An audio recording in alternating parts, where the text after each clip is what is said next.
Hello, good morning to all of you. आज का हमारा टॉपिक है primitive and advance character of angiosperm. जैसे कि अब तक हम यह देख चुके थे कि इवोल्यूशनरी ट्रेंड्स एंजियोस्पर्म के बारे में हमने देखा कि किस तरीके से इवोल्यूशन होकर के आज के एग्जिस्टेंस में एंजियोस्पर्म प्लांट आए। तो उसी में हमने प्रिमिटिव और एडवांस कैरेक्टर्स भी देखे थे कि जब प्रिमिटिव कैरेक्टर किसी प्लांट में ज़्यादा होते हैं तो उसे प्रिमिटिव प्लांट कहते हैं, और अगर एडवांस कैरेक्टर ज़्यादा हैं तो उन्हें एडवांस प्लांट कहेंगे, प्लांट या फैमिलीज़। तो ये सब प्रिमिटिव और एडवांस कैरेक्टरिस्टिक्स पर डिपेंड करता है कि प्लांट या जो फैमिली है या ग्रुप है जो एडवांस प्लांट्स का है या फिर प्रिमिटिव प्लांट का। तो आज का टॉपिक हमारा primitive and advance character of angiosperm है, मतलब आवृतबीजी के आद्य व प्रागट गुण कि उसके प्रिमिटिव कैरेक्टर्स क्या होंगे और एडवांस कैरेक्टर क्या होंगे। तो इनके बारे में हम डिस्कस करेंगे। तो सबसे पहले हम देखते हैं प्रिमिटिव कैरेक्टर्स ऑफ एंजियोस्पर्म। जब हम प्रिमिटिव कैरेक्टर्स की बात करते हैं तो सबसे पहले ये देखते हैं कि जो प्लांट की हैबिट होती है वो वुडी हैबिट होती है, मतलब कि प्लांट जो ट्री फॉर्म में पाया जाता है वुडी प्लांट होगा, बड़े साइज़ का होता है। दूसरा देखते हैं टेरेस्ट्रियल हैबिट कि जब एंजियोस्पर्म में जो प्रिमिटिव प्लांट है उनमें सिर्फ टेरेस्ट्रियल हैबिट देखने को पाई जाती है, मतलब कि स्थलीय पादप होते हैं। ये वुडी हैबिट होती है, टेरेस्ट्रियल हैबिटेट उनमें होती है, स्थलीय आवास इनमें पाया जाता है। फिर उसके बाद हम प्लांट की लीफ देखते हैं। तो लीफ में हम यह देखेंगे कि लीफ सिंपल, एंटायर और अल्टरनेट होती है। सबसे सिंपल से सिंपल टाइप की लीफ मिलेगी, एंटायर होती है, मतलब कि उसके किनारे हैं जो कटे फटे नहीं होंगे, बिल्कुल प्लेन किनारे होते हैं उसके, और अल्टरनेट एक दूसरे के अल्टरनेशन में वो लगी हुई रहती है। उसके बाद देखते हैं लीफ के पास एक छोटी सी स्ट्रक्चर और पाई जाती है जिसे स्टिप्यूल कहते हैं। तो यह भी इस पे उपस्थित रहती है। रेटिकुलेट वेनेशन पाया जाता है, जैसे डायकॉट्स प्लांट है उन सब में रेटिकुलेट वेनेशन देखने को मिलता है। तो इस तरीके से लीफ सिंपल, एंटायर, अल्टरनेट होती है, स्टिप्यूल पाया जाता है, रेटिकुलेट वेनेशन उपस्थित होता है। फिर उसके बाद उसकी वुड देखते हैं। वुड मतलब कि जाइलम किस तरीके से है उसमें, या उसका जो वैस्कुलर सिस्टम है वो किस तरीके से है। तो वुड इसमें वैसल्स एब्सेंट होता है, वैसल इज़ एब्सेंट। जो वैसल होती हैं जाइलम में वो एब्सेंट होती है। तो कुछ जैसे हमने पिछले टॉपिक में भी देखा था वैसल्स लेस एंजियोस्पर्म थे, तो वो इसी टाइप के ही थे, जो बिल्कुल प्रिमिटिव टाइप के एंजियोस्पर्म थे जिनमें वेसल्स एब्सेंट थी। ट्रैकिड्स स्क्लेरिफॉर्म थिकनिंग एंड बॉर्डर्ड पिट्स पाए जाते हैं। जो ट्रैकिड्स होती है उनमें स्क्लेरिफॉर्म थिकनिंग देखने को मिलेगी और बॉर्डर्ड पिट्स पाए जाते हैं। स्क्लेरिफॉर्म थिकनिंग मतलब कि, और इसके अलावा जो पिट्स होते हैं वो बॉर्डर्ड होंगे, मतलब चारों ओर से कवर्ड रहते हैं।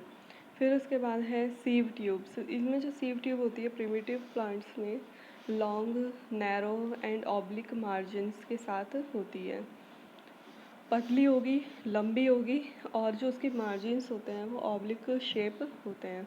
इसके अलावा हेट्रोजीनस होती हैं। हेट्रोजीनस ऑरिजिन इनमें देखा जाता है, मतलब अलग अलग टाइप की सेल्स मिलकर के सीव ट्यूब का फॉर्मेशन करेंगी। फिर उसके बाद इसमें है inflorescence. Inflorescence large flower,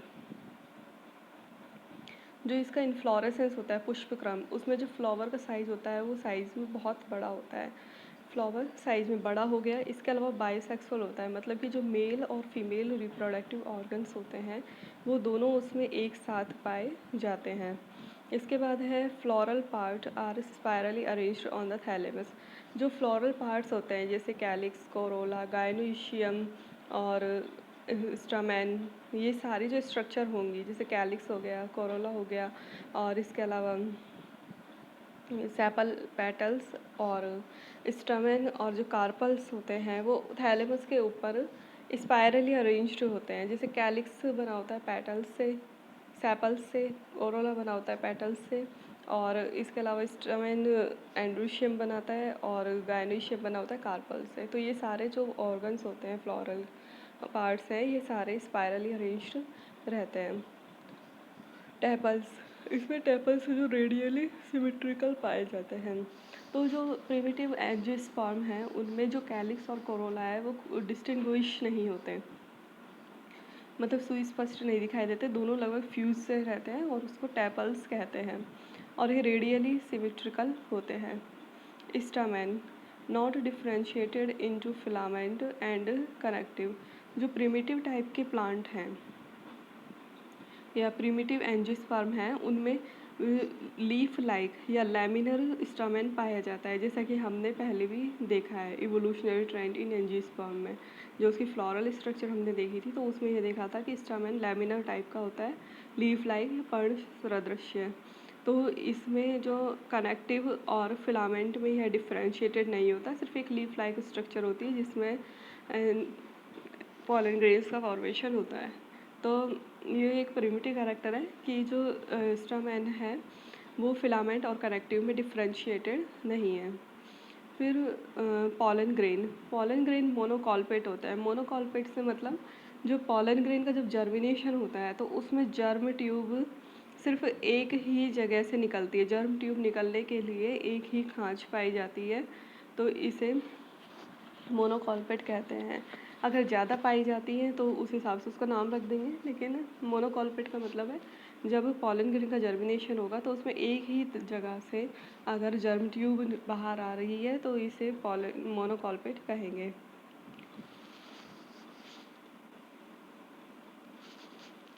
carpals दो या ज़्यादा हो सकते हैं। जो प्रिमिटिव एंजियोस्पर्म है उसमें कार्पल्स की संख्या 2 होगी या 2 से ज़्यादा पाए जाते हैं और जो कार्पल्स होते हैं वो एक दूसरे से फ्यूज्ड ना हो करके बिल्कुल फ्री रहते हैं, फ्री फॉर्म में ये पाए जाते हैं।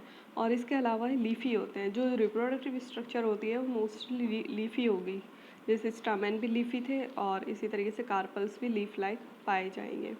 Carpels are not completely closed during pollination. जो कार्पल्स होते हैं उसमें स्टाइल, स्टिग्मा और ओव्यूल पाया जाता है। तो जो कार्पल्स है वो बिल्कुल क्लोज्ड नहीं होते इसमें, क्योंकि स्टिग्मा के ऊपर जैसे ही पॉलन ग्रेन आता है तो वहीं पर ही उसका जर्मिनेशन स्टार्ट हो जाता है और फिर वो आगे एग के साथ आकर के फ्यूज़ होता है। तो इस तरीके से यहाँ ये कहा जाता है जो प्रिमिटिव एंजियोस्पर्म है उनमें कार्पल्स कम्प्लीटली क्लोज्ड नहीं होते हैं। प्लेसेंटेशन, लैमिनार प्लेसेंटेशन इसमें पाया जाता है, मतलब कि पट्टिल। ओवरी के अंदर ओव्यूल का प्लेसेंटेशन लैमिनार पाया जाता है और ओव्यूल एनाट्रोपस टाइप का ओव्यूल पाया जाता है, जो कि सबसे प्रिमिटिव टाइप का ओव्यूल है। तो यहाँ पे हम इसकी फ्लोरल स्ट्रक्चर देख रहे हैं जिसमें कि स्टामेन लैमिनार है, पॉलन ग्रेन मोनोकॉल्पेट हो गया और कार्पल्स हैं जो 2 या 2 से ज़्यादा होते हैं, फ्री होते हैं, एक दूसरे से फ्यूज़ नहीं होते और लीफी होते हैं। Carpels are not completely closed during pollination. जो कार्पल्स होते हैं वो पॉलिनेशन के टाइम पर कम्प्लीटली क्लोज्ड नहीं रहते। प्लेसेंटेशन लैमिनार होता है, ओव्यूल एनाट्रोपस ओव्यूल पाया जाता है और बायटैगमिक होता है। बायटैगमिक से मतलब ओव्यूल के ऊपर 2 आवरण पाए जाएंगे, तो इसे हम बायटैगमिक ओव्यूल कहेंगे। हाइपोगाइनस फ्लावर, जो फ्लावर की कंडीशन होती है वो हाइपोगाइनस होती है। पॉलिनेशन इंसेक्ट के थ्रू होता है, मतलब कि जो पॉलिनेशन की प्रोसेस होगी वो बिल्कुल प्रिमिटिव टाइप से हो रही है कि इंसेक्ट के थ्रू ही इसमें पॉलिनेशन हो रहा है। Fruit capsule, follicle and simple fruit present होते हैं इसमें। सबसे सिंपल टाइप के फ्रूट इनमें पाए जाते हैं, जैसे कि कैप्सूल, फॉलिकल और simple fruit. Seed endospermic small embryo पाया जाता है। तो यहाँ पर हमने प्रिमिटिव कैरेक्टर ऑफ एंजियोस्पर्म देखे जो कि बिल्कुल सिंपल से सिंपल टाइप के कैरेक्टर होते हैं।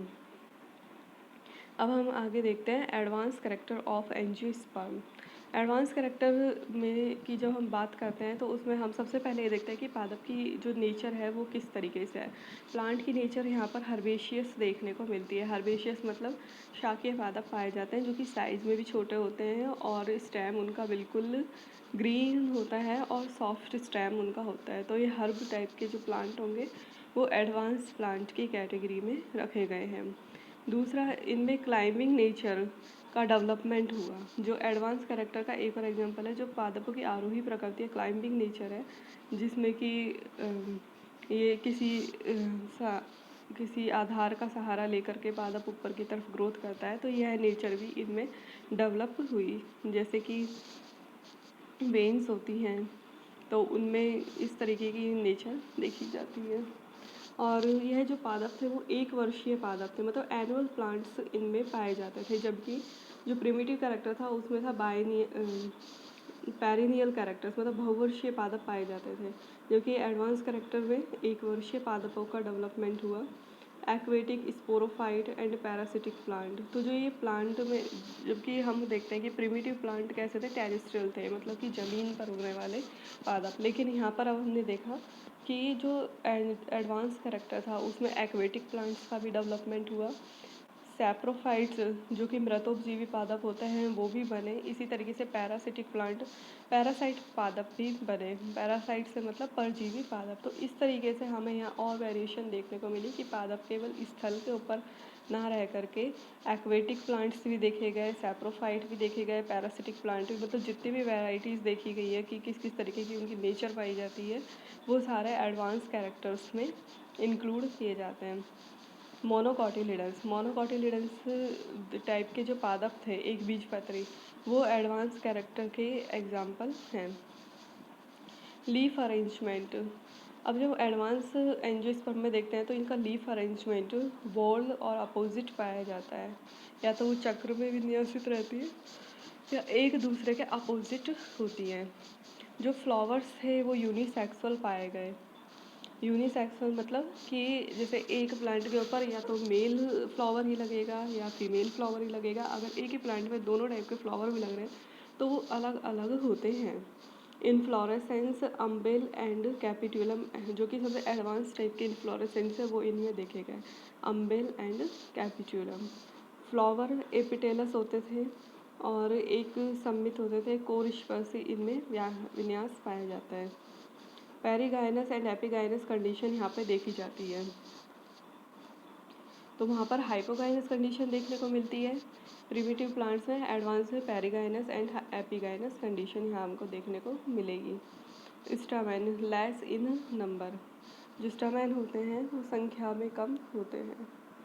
फिर इसके बाद है सिनकार्पस ओवरी, जहाँ पे ओवरी हम ओवरी की जो स्ट्रक्चर प्रिमिटिव में हमने देखा था कि जो कार्पल्स होते हैं फ्री होते हैं और एक दूसरे से जुड़े हुए नहीं रहते, एपोकार्पस कंडीशन देखने को मिल रही थी। तो यहाँ पर हमें सिनकार्पस ओवरी देखने को मिलेगी, मतलब कि जो ओवरी कार्पल्स हैं आपस में फ्यूज्ड मिलते हैं। Large embryo and non endospermic seed, यहाँ पे जो एम्ब्रियो है उसका साइज़ बड़ा होता है और इसके अलावा नॉन एंडोस्पर्मिक सीड पाए जाते हैं। Fruits, berry and aggregate fruit, जो कि डेवलप फ्रूट है, काफ़ी कॉम्प्लेक्स फ्रूट होते हैं वो यहाँ पर देखे जाते हैं। तो इस तरीके से हमने यहाँ पर आज के टॉपिक में हमने देखा कि एंजियोस्पर्म प्लांट के कौन कौन से प्रिमिटिव कैरेक्टर्स हैं और कौन कौन से एडवांस कैरेक्टर हैं, और इसके बारे में हमने इवोल्यूशनरी ट्रेंड इन एंजियोस्पर्म में भी डिस्कस किया। और तो इस तरीके से आज का ये जो टॉपिक है हमारा, जिसमें हमने यह देखा कि प्रिमिटिव कैरेक्टर क्या है और एडवांस कैरेक्टर क्या क्या होते हैं।